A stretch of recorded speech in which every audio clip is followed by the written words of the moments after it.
여러분에게 귀중한 것을 잃어버려서 며칠 동안 찾아본 경험이 있으십니까? 저는 2주 전에 제가 안경을 잊어버렸어요. 제 서재에서 찾고 집에서 찾고 올라갔다 내려갔다 올라갔다 내려갔다를 수도 없이 하면서 찾았는데 안 나오는 거예요. 고민이 되는 거예요. 저희 와이프는 저한테 아니 도대체 뭘 찾냐요? 근데 말할 수가 없잖아요. 그래서 아니 그냥 그리고 지나가고 예기치 않게 갑자기 뿅 하고 나타나는 거예요. 제가 거기를 수도 없이 찾았는데 찾을 때는 전혀 나타났다가 어느 순간에 이게 왜 여기 있지? 얼마나 난감한지요. 감사하기도 하지만 여러분 제가 왜 그 안경을 찾았을까요? 가격도 가격이겠지만 중요했으니까 찾았겠죠. 여러분은 중요하지 않는 것을 그렇게 열심히 찾아본 적이 있으십니까? 사실 그렇지 않아요. 아무 의미가 없는 건 잊어버려도 찾지 않습니다. 여러분 오늘 본문을 보시면은요, 저는 너무나 당연한 것 같아요. 한번 볼까요? 양 100마리 있는 자가 양 한 마리를 잊어버렸어요. 여러분 양 한 마리가 중요할까요? 안 중요할까요? 우리가 비교하면 양 100마리가 있는데 그 한 마리? 아니요. 양 100마리 있는 사람은 한 마리가 중요해요. 여러분. 그 당시에 양 한 마리는 어마어마하게 중요한 거잖아요. 그러니까 우리식으로 얘기하면 여러분에게 밀리언 달러가 있어요. 근데 여러분에게 10,000불, 100,000불 중요할까요? 안 중요할까요? 중요해요. 그 100,000불 어떻게 번 돈인데 그걸 잊어버리면 여러분 가만히 계실 거예요? 그렇지 않다고요. 그 다음에 보시면은요, 8절에서부터 나오는 게 어떤 여자가 10드라크마가 있는데 라고 얘기하고 있어요. 여기 드라마크는 보통 한 사람이 일하는 월급 정도의 그 가치를 가지고 있다고 얘기를 해요. 근데 지금 의도적으로 예수님은 우리에게 비교를 주는 한 남자, 한 여자를 이야기하고 있단 말이에요. 한 남자는 양이 100마리를 갖고 있어요. 한 여자는 10드라마크라를 갖고 있어요. 이 말은 뭐냐면 지금 이 비유를 모든 면에 적용하고 싶은 것이 지금 예수님의 의도라고 볼 수가 있어요. 한 사람은 남자고 한 사람은 부자예요. 근데 한 여자는 어떻게 보면 이 10드라마는 어떤 의미에서 이 여자의 상황을 얘기할 수 있는 거라고. 가난한. 어떻게 보면 어떤 신학자는 이렇게 얘기해요. 이것은 아마 결혼 지참금 정도의 값어치밖에 없는, 그러니까 되게 가난한, 그런데 그 가난한 여인에게 10분의 1인 한 드라크마가 없어졌어요. 여러분 이거 찾을까요? 안 찾을까요? 100마리의 한 양과 똑같은, 아니 그거보다 더 값어치가 있는 한 드라크마라는 거죠. 여러분 찾을까요? 안 찾을까요? 당연히 찾아야겠죠. 그러니까 제가 예수님의 이 비유는 너무나 당연한 비유예요. 우리 모두가 당연히 하고 있는 비유예요. 자, 그러면 여기서 뭘 우리가 얻어낼 수 있죠? 여기서 우리가 어떻게 얘기했죠? 잃어버린 걸 찾는 그 열정. 우리가 당연히 결과를, 예수님께서 이러한 비유를 쓰시는 이유는 누가 찾으시는 거죠? 주인이 하나님이. 그러니까 우리가 오늘 이 비유를 통해서 우리가 단순히 적용할 수 있는 것은 하나님이 잃어버린 것들을 찾으신다라고 생각을 하실 수 있어요.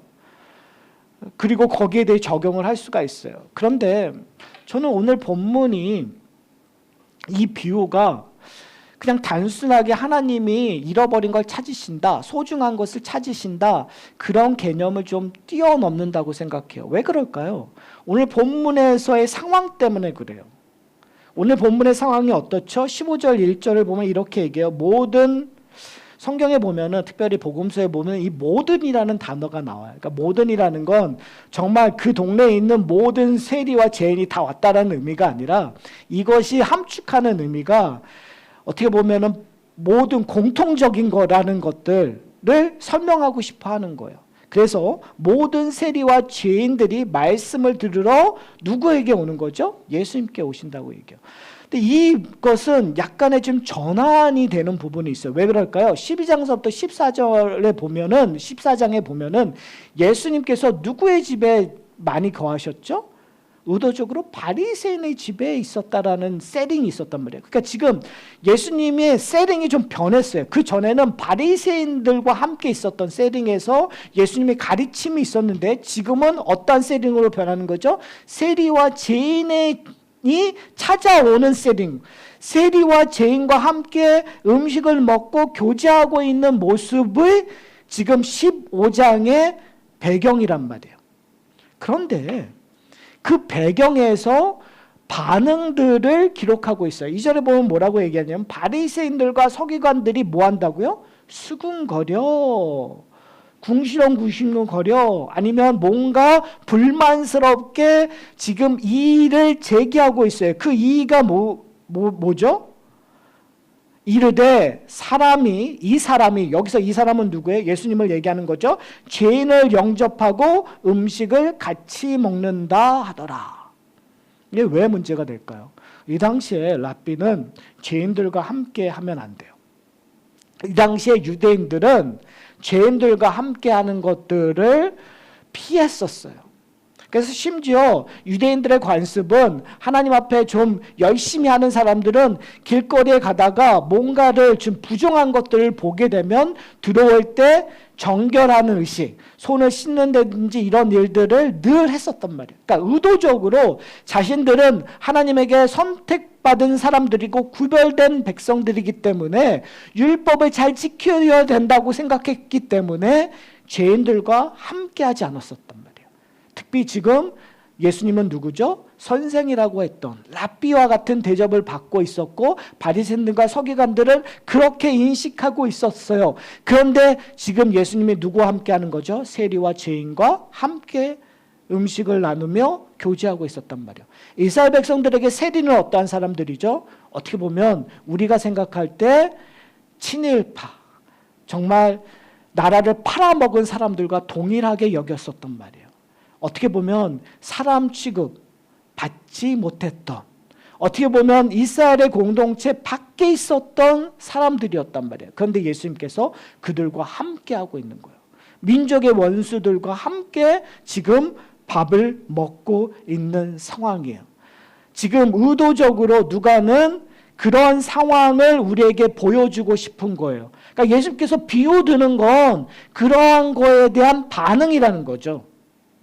그러니까 우리가 이 너무나 당연한 비유인데 너무나 상식적인 이야기란 말이에요. 우리에게 소중한 것은 찾아가는 것들이 맞아요. 잃어버린 거를 찾아가는 건 맞는 거예요.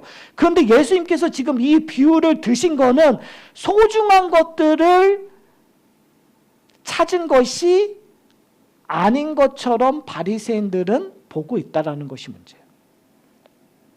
바리새인들에게는 세리와 죄인들이 소중한 걸까요? 가치 있는 것일까요? 지금 여기는 신념과 가치관과 신학이 충돌되고 있는 지점이에요. 지금 바리새인들은 서기관과 이 죄인들이 하나님의 그 은혜의 공동체 밖에 있다고 생각하는 사람이 있어요. 값어치가 없는 사람이라고 생각하는 거예요. 아무 쓸데없는 존재라고 이야기하고 있는 거예요. 근데 예수님은 지금 여기서 뭐라고 얘기하는 거죠? 나에게 소중한 사람이라고 얘기하는 거예요. 값어치 있다고 얘기하는 거예요. 사랑하는 성도 여러분, 이제 우리가 고민해야 될 지점이 바로 여기 있어요. 과연 우리는 무엇 때문에 공동체를 세우려고 하는가? 여러분이 만약에 전도를 하고 여러분이 주의 말씀을 전하고 여러분이 뭔가 불쌍히 무언가를 찾아다닌다면 과연 그 사람을 찾는 이유가 어디에 있냐는 것을 우리는 반문해 봐야 돼요. 여러분, 의미 있고 가치 있고 값어치 있는 것을 찾는 건 당연한 거예요. 여러분, 좋은 사람, 멋있는 사람과 함께 밥을 먹는 건 당연한 거예요. 우리 모두가 그러고 싶어요. 괜찮은 사람하고 능력 있는 사람하고 함께 교제하고 싶은 건 우리의 욕망 가운데 너무나 당연히 드러나는 거예요. 그런데 성경은 우리에게 얘기하고 있는 것은 뭐냐면 하나님 예수님께서 누구를 찾아가셨다고요? 세리와 죄인과 함께 음식을 나누고 교제를 나눴다는 거예요. 그러면 제자들은 어떠한 삶을 살아가는 거예요? 값어치 없는 사람, 의미 없는 사람들과 시간을 나눠야 된다는 거죠. 이게 어려워요. 참 어려워요. 어디까지 우리가 그 일을 해야 되냐면 예수님께서 비유의 내용을 보면 이렇게 얘기해요. 너희 중에 어떤 사람이 양 100마리가 있는데 그 중에 하나를 잃으면 99마리를 들에 두고 그 잃은 것을 찾아내기까지 찾아다니지 아니하겠느냐. 의도적으로 지금 뭘 얘기하는 거죠? 밸류를 얘기하는 거예요. 99마리의 양과 한 마리를 밸류를 얘기하는 거예요. 여러분, 어떤 밸류가 크겠어요? 상식적으로 99마리가 더 큰 거잖아요. 근데 지금 예수님께서 이 비유의 근본적인 건 뭐냐면 한 마리 잃어버린 양이 밸류가 더 크다고 얘기를 해요. 여러분, 이게 맞으세요? 여러분에게 여기에 동의하세요? 저는 개인적으로 상식적으로 아니죠. 왜냐하면 99가 더 크니까, 더 좋으니까. 그런데 그것이 전환되는 그 원칙이 뭐죠? 오늘 본문에서 우리가 또 하나 아주 중요한 해석의 기준점이 드러나요. 그것이 뭐냐면 회개라는 거예요. 자, 한번 오늘 예수님께서 이 비유를 드시면서 어떠한 뉘앙스의 단어를 쓰는지 한번 좀 보셨으면 좋겠어요. 4절 후반부에 이렇게 얘기해요. 99마리를 들에 두고 그 잃은 것을 찾아내기까지 뭐 한다고요? 찾아다니지 뭐요? 이 말의 뉘앙스는 어떤 거예요? 뭘 어떤 답을 원하시는 거예요? 찾아다니 겁니다라는 답을 원하시는 거죠. 자, 한번 볼까요? 8절 후반부에 보면은 어떤 여자가 10드라크마가 있는데 하나를 잃으면 등불을 켜서 집을 쓸며 찾아내기까지 부지런히 뭐요? 찾지 아니하겠느냐. 어떤 답을 원하는 거예요? 찾는 거를 원한다는 거예요. 지금 예수님이 이 비유를 들으면서 우리에게 이런 질문을 하면 우리는 뭐예요? 예, 찾겠습니다 라는 답을 원하는 거예요. 그런데 상식적으로 보면 뒤에 10드라마는 조금 그래도 이 100 양을 가진 양 100마리를 가진 이 이야기는 좀 상식에 맞지 않는 거잖아요. 오히려 잃어버렸으면 어떻게 해요? 일단은 99마리를 어떻게 해결한 다음에, 그렇죠? 누군가의 도움을 받아서 이 99마리를 우리에 좀 갖다 놓은 다음에 그 다음에 찾아야 되는데 지금 이 문장에서의 가장 중요한 거는 뭐예요? 99마리보다 뭐가 하는 거예요? 한 마리 잃어버린 양이 값어치 있다고 얘기하는 거. 그런 답을 예수님께서 원하는 거예요. 근데 지금 제가 조금 전에 얘기했죠. 이 비유는 누구를 향하여 얘기하는 거라고요? 누구에게 반응해서 얘기하는 거라고요? 바리새인들에게 얘기하는 거예요. 서기관들에게 얘기하는 거예요. 잃어버린 이 양이 소중하다라고 얘기하기 때문에. 자, 그런데 이게 왜 소중하냐를 예수님께서 얘기를 해주세요. 7절을 보면 이렇게 얘기해요. 내가 너에게 이르노니 이와 같이 죄인 한 사람이 회개하면 하늘에서 회개할 것이 없는 의인 99으로 말미암아 기뻐하는 것보다 더하니라. 지금 여기서 예수님께서 저울을 우리에게 얘기하고 있어요. 예수님께서 지금 저울을 딱 하는 거예요. 99마리와 양 한 마리를 저울 양편에 딱 두어놨어요. 그러면서 하나님께서 기뻐하시는 거에 대한 이야기를 해요. 그 잣대 뭐죠? 기준은 뭐죠? 회개를 하느냐 안 하느냐. 99마리의 양은 회개할 것이 없다고 생각을 해요. 근데 한 마리 양은 뭐요? 회개한다라는 거예요. 지금 이 비유는 누구에 대한 이야기를 하고 있다고요? 바리새인들은 자신들이 회개할 것이 있다 없다고 생각하는 거예요. 없다고 생각하고 있다고 지금 예수님께서 지적을 하고 계시는 거예요. 계속 얘기하고 있는 거예요. 지금 12장서부터 예수님께서 계속 얘기하고 있는 것이 뭐냐면 너희가 율법을 잘 지키고 있다고, 너희가 당연히 천국 갈 거라고, 너희는 하나님의 축복을 받았다고 얘기하는데 결과물이 뭐냐? 너희는 회개하고 있지 않는다라는 거예요. 너희 죄를 인정하고 있지 않는다라는 거예요. 그러니까 하나님께서는 너희가 오는 것보다 너희보다 뭐가 더 기쁜 거예요? 너희가 지금 죄인이라고 얘기하고 있는, 너희가 공동체로 인정해주고 있지 않는 지금 이 세리와 죄인이 지금 뭐 하고 있는 거예요? 날 찾아오는 거잖아요. 예수님과 지금 교제하고 있는 거예요. 예수님과 먹고 있는 거예요. 그것이 예수님께서 얘기하고 있는 건 뭐냐면 그것이 회개의 시작점이 된다라는 것들을 이야기하고 싶은 거예요. 결과론적으로 회개하라 천국이 가까이 왔느냐는 메시지를 듣고 이 세리와 죄인들이 나온 거예요. 그래서 성경에 삭개오가 등장하는 거예요. 세리인 마태가 성경을 쓴 거예요.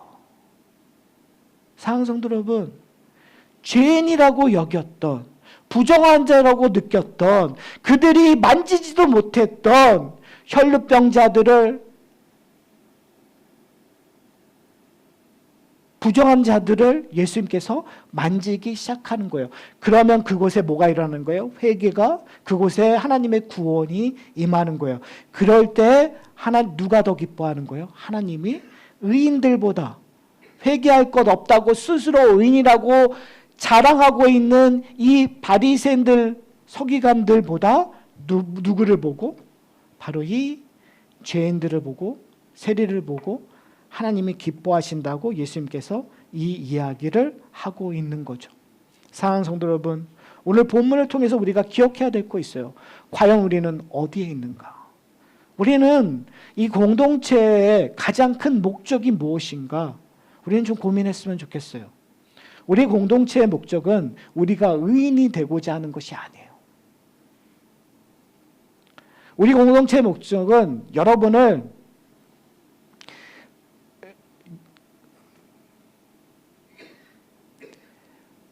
백전백승의 하나님의 용사로 만드는 것이 아니에요. 무슨 말씀인지 아세요? 지금 오늘 본문에 근거를 한다면 하나님의 공동체는 회개의 공동체. 하나님의 공동체는 회개함으로 말미암아 하나님의 자비하심과 긍휼하심과 사랑을 경험하는 공동체예요. 하나님의 지금 오늘 본문에 근거한다면 우리의 가장 큰 목적은 잃어버린 양을 찾으러 가는 것이 우리의 공동체의 첫 번째 목적이 되어야 되는 거예요. 사람들이 싫어하는, 사람들이 이야기 나누고자 하지 않는 자들과 함께 복음을 나누는 일들, 거기에 열심을 내는 일들을 해야 된다고 오늘 본문은 우리에게 이야기하고 있습니다. 사랑하는 성도 여러분, 저는 오늘 좀 고민하는 것들이 좀 있었으면 좋겠어요. 그것 중에 하나가 뭐냐면 이 찾은 사람들의 반응이에요. 한 마리의 어린 양을 찾은 사람의 반응. 이 잃어버린 드라크라마를 찾은 사람의 반응. 그 반응은 어땠죠? 오늘 본문을 보면 이렇게 얘기하고 있어요. 6절에 집에 와서 그 벗과 이웃을 불러 모으고 말하되 나와 함께 즐기자. 나의 잃은 양을 찾아내었노라 하리라. 뭐 하는 거죠? 기뻐하고 잔치를 베푸는 거예요. 그리고 그 다음에 9절을 보면 이렇게 얘기해요. 또 찾은즉 벗과 이웃을 불러 모으고 말하되 나와 함께 즐기자. 이른 드라크마를 찾아내었노라 하리라. 여러분 잘 생각해 보세요. 저는 양을 찾은 사람도 충분히 이해해요. 그러나 저는 이른 드라크마를 찾은 여인이 조금 덜 이해하기가 어려워요. 왜요? 아니 뭐 나눠 먹을 게 있다고. 그렇지 않을까요? 그리고 사실은 작은 거 가진 걸 알리는 거 그렇게 유쾌한 일들은 아닐 것 같아요. 근데 이 여인은 알렸어요. 그러니까 뭘 얘기하고자 하냐면 결국은 그것이 기쁘다라는 거예요. 너무나 감사했다라는 거예요. 그러니까 우리가 하나 오해하고 있는 건 뭐냐면 내가 가진 것이 많고 적느냐의 문제가 아니라 결국은 내가 갖고 있는 것이 얼마나 소중하냐의 문제라는 사실이었던 거예요. 내가 한 마리의 양이 나한테 얼마나 소중했는가, 이 정말 아주 작은 잃어버린 그 드라마가 얼마나 나에게 소중했는가.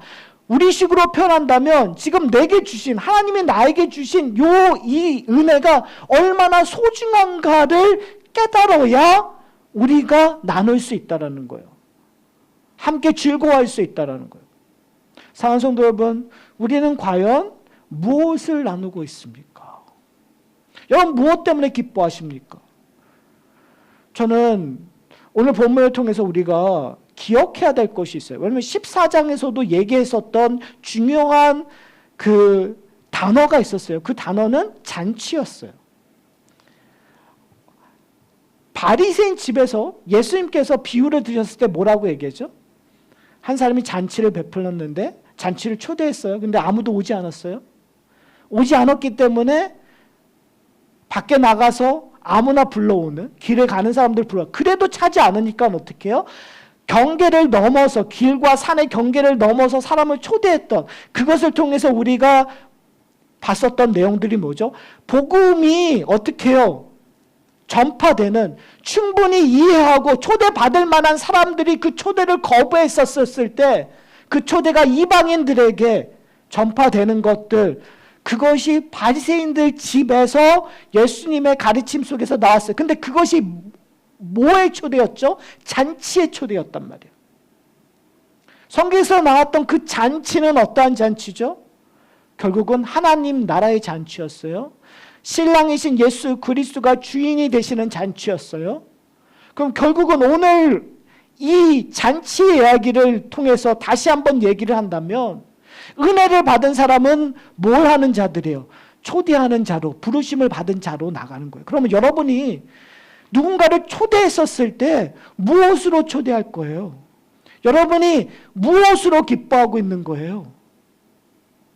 결국은 우리는 내가 받은 은혜 때문에 기뻐할 수밖에 없는 거예요. 나에게 소중한, 그런데 그것이 누구와 달라야 될까요? 바리새인들과 달라야 되겠죠. 사랑하는 성도 여러분, 우리는 무엇으로 기뻐하고 있습니까? 지금 끊임없이 14장과 15장에서 우리에게 뚜렷하게 두 부류의 사람들을 우리에게 보여주고 있어요. 하나는 스스로 의인이라고 생각하고 스스로 열심이라고 생각했던 바리새인들과 서기관, 한쪽은 세리와 죄인, 정말 고개를 숙일 수밖에 없고 예수를 찾아왔을 때 용기 내올 수밖에 없는, 내가 예수를 찾아왔는데 예수님이 나를 쳐다봐 주지 않으면 어떨까? 왜요? 그 당시에 랍비들은 다 그랬으니까요. 그 당시에 랍비들은 이 죄인과 세리들을 쳐다보지도 않고 오히려 그들을 정죄하며 그들을 꾸짖었으니까. 그런데 오늘 본문에서 이야기하고 있는 거예요. 그들을 찾으러 다니셨던 분이 있었던 거예요. 누구예요? 성경 전체를 통해서 우리는 알 수 있어요. 바로 예수 그리스도가 그들을 찾으러 가셨어요. 어디까지 가셨을까요? 한번 생각해 보실래요? 왜 하필 여기서 양일까? 여러분, 양은요, 길을 잊어버리면 다시 돌아올 수 없는 존재예요. 여러분, 강아지 키워보셨죠? 강아지는 특별히 우리 한국의 진돗개, 어떤 얘기하죠? 잃어버려도 끝까지 집으로 찾아온다고 얘기하잖아요. 근데 양은요, 너무 우둔해서요, 스스로 집으로 돌아올 수 없는 존재예요. 한번 구덩이에 빠지면 스스로 그 구덩이에 나올 수 없는 존재예요. 한번 뒤집히면요, 스스로 자기를 뒤집혀 걸을 수 없는 존재예요. 한마디로 하면 무능한 존재예요. 그럴 때 목자이신 예수님이 어떻게 하셨다고요? 그를 찾으러 끝까지 가셨다라는 거예요. 이 이야기가 누구의 이야기죠? 우리의 이야기예요, 여러분. 여러분은 그 은혜 이야기를 여러분 경험하고 계십니까? 근데 오늘 본문을 보면 이렇게 얘기하고 있어요. 4절에 보면 찾아다니지 아니하겠느냐, 찾겠다는 얘기죠. 그러면서 5절에 보면 또 찾아낸 즉 즐거워 뭐 한다고요? 어깨에 메고. 저는 이 단어가 너무너무 멋있어요. 어깨에 메고. 양을 찾아낸 거를 어깨에 메고. 왜요? 양이 얼마나 고생했으면, 얼마나 지쳤으면. 예수님께서, 목자이신 예수님께서 어깨에 메셨다. 어떻게 보면 우리의 상한 심령, 우리의 갈대 같은 모습, 꺼져가는 불꽃 같은 모습일 수 있죠. 헤매면서 지칠 때야 지칠 수 있는, 아무런 희망이 없는. 근데 만약에 목자가 찾아와서 야, 내가 이제 너 찾았으니까 나 따라와 하면은 얼마나 그것도 힘들겠어요. 갈 길이 그렇게 많으면. 그런데 지금 본문에서 얘기하고 있는 건 어깨에 메고. 사랑하는 성도 여러분, 십자가가 우리에게 그런 은혜가 되었으면 좋겠어요. 성령의 인도하심이 바로 그런 우리의 은혜가 되었으면 좋겠어요. 바로 그 은혜를 우리가 경험한다면 여러분 기뻐하지 않으시겠어요? 여러분 즐겁지 않으시겠어요? 그 은혜를 경험한다면 여러분 나가서 그 복음을 전하지 않으시겠어요?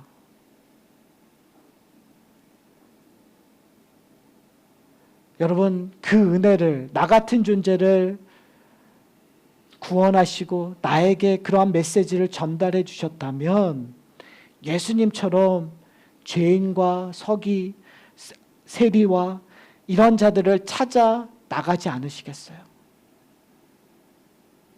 제가 오늘 비유했던 것과 똑같이 얘기했어요. 나가지 아니하시겠어요? 라는 답은 어떠한 답을 원하신다고요? 나가겠다는 답을 여러분에게 듣고 싶다라는 거죠. 사랑하는 성도 여러분, 이제 설교를 마치려고 합니다. 10절에 이렇게 얘기해요. 내가 너희에게 이르노니 이와 같이 죄인 한 사람이 회개하면 하나님의 사자들이 앞에 기쁨이 되느니라 라고 얘기하고 있어요. 이건 뭘 얘기하고 있는 거죠? 하나님의 사자들 앞에 기쁨이 된다는 건 뭐냐면 결국은 하나님 나라의 하늘의 기쁨이 된다라는 얘기예요. 하나님의 백성으로 들어온다라는 의미는 우리가 회개해서 천국을 소유하게 된다라는 기분, 그 의미는 우리가 하늘나라의 기쁨이 된다는 의미가 되겠죠, 먼저는. 그런데 또 다른 의미는 뭐냐면 이제 그 기쁨을 나누기 위하여 우리가 참여하는 존재가 되었다는 사실이에요.